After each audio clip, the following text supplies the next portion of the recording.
안녕하십니까. 이주천TV의 이주천입니다. 오늘 2023년 5월 27일인데요. 5.18이 지난 지가 벌써 9일째가 접어들고 있습니다. 오늘은 인상 깊은 칼럼을 하나 소개해 드리고 싶습니다.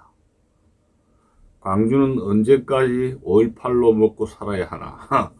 대단히 재밌는 그런 논쟁거리죠. 그런 칼럼인데, 광주 출신인 주동식 정치평론가가 자유일보사에서 5.18 끝난 다음에 다음날 5월 19일자로 자유일보에 기고한 칼럼 내용을 여러분들에게 소개해 드리겠습니다.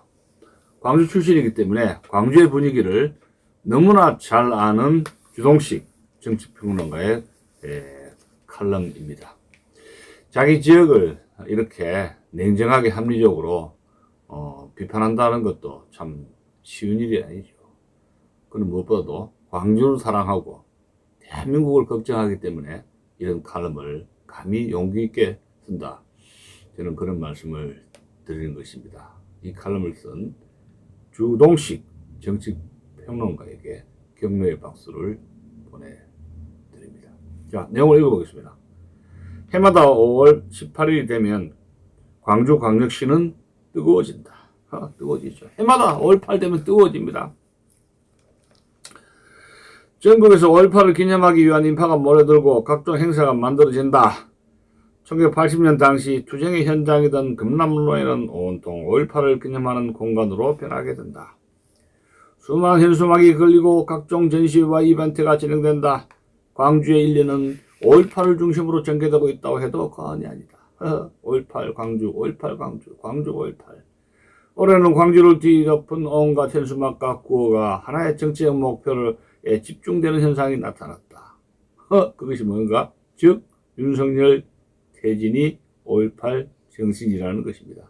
뭐 이런 현수막이 붙었다는 거면 그죠? 어떻게 보면 참 밖에서 외부 인사를 보면 기가 찬데, 광주에서는 이런 5.18 정신이 윤석열 퇴진이다 하는 것이 당연한 것처럼 넘어간다는 겁니다.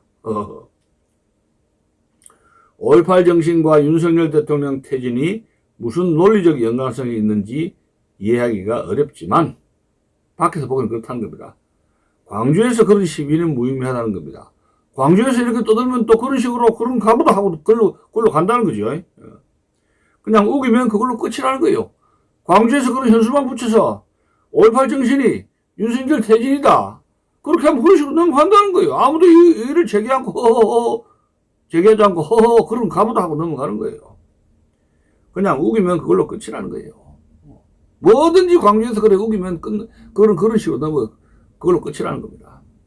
반대한민국 성향의 좌파들에게 5.18은 일종의 도깨비 방망이다. 반대한민국 세력들이 5.18을 이용해서 어떤 도깨비 방망이를 휘둘러도 호호호 하고 광주에서 넘어간다, 그 이야기입니다.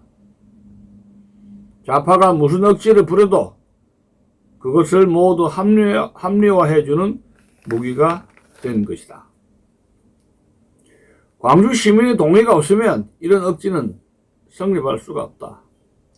최근 한국갤럽 조사에 의하면 광주 시민의 71.6%가 윤석열 대통령과 정부 여당의 5.18 관련 정책에 대해 진정성이 없다고 답변을 했다.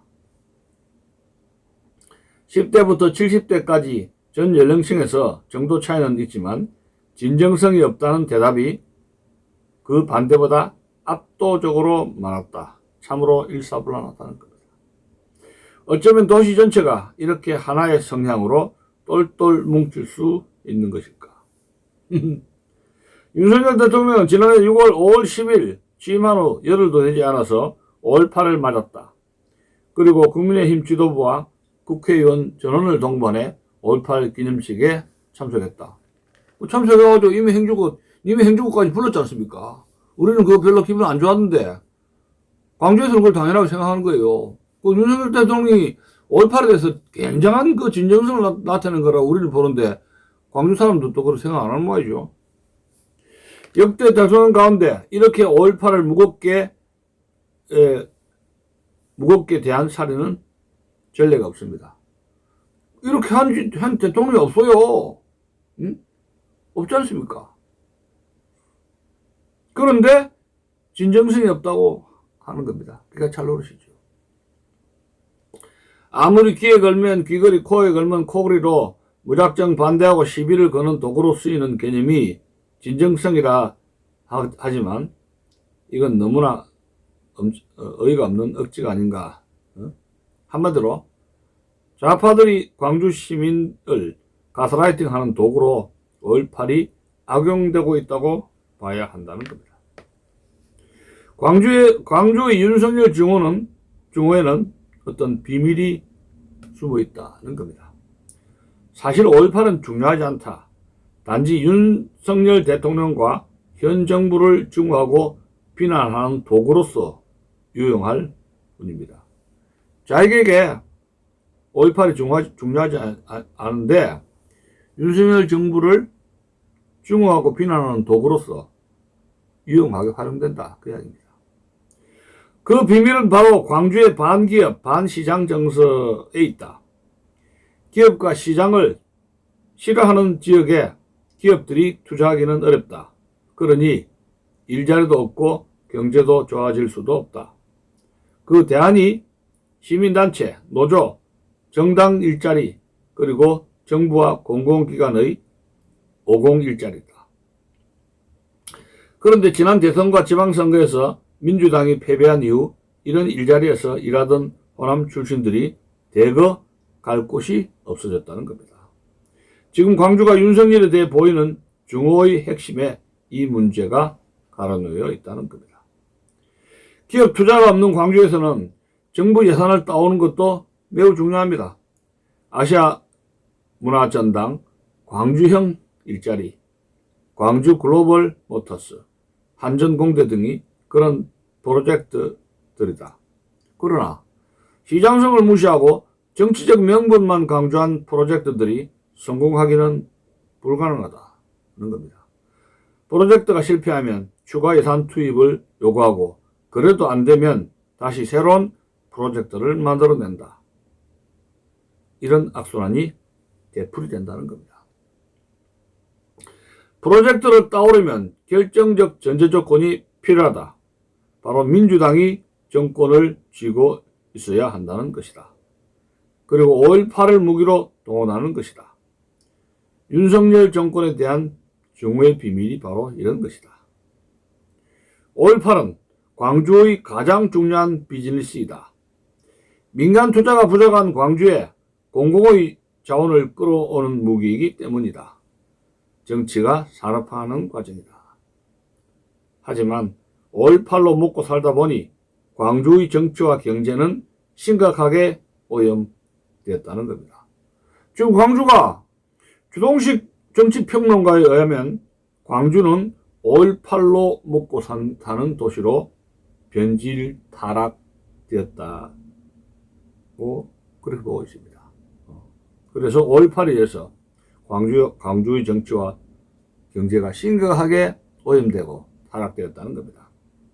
5.18이 사실은 광주의 미래를 가로막고 있다는 겁니다. 5.18이 광주의 미래를 가로막고 있다. 걸림돌이 되고 있다는 겁니다. 5.18 자체가 광주의 발전에 걸림돌이 되고 있다는 겁니다. 기가 차는 거죠.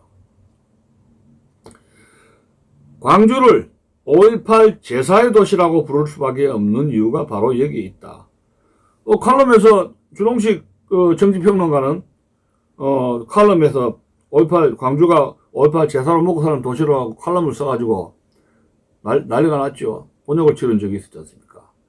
야, 이거 용기가 없으면 이런 칼럼 쓰지를 못합니다. 광주를 너무나 사랑하기 때문에 그런 걸 쓸 수 있는 거 아닙니까? 그러면 광주 시민들이 애국심이 있다면 그걸 막 그런 일을 하고 그런 생각을 하는 것에 대해서 자기 반성이 있어야 되지요. 그거 당신 왜 이래? 그렇게 야단치는 건 아니잖아요. 그러니까 광주가 발전이 안 되는 거예요. 모르겠습니다. 저는 그래 봅니다. 저는 그렇게 봅니다. 외부에서 볼 때는.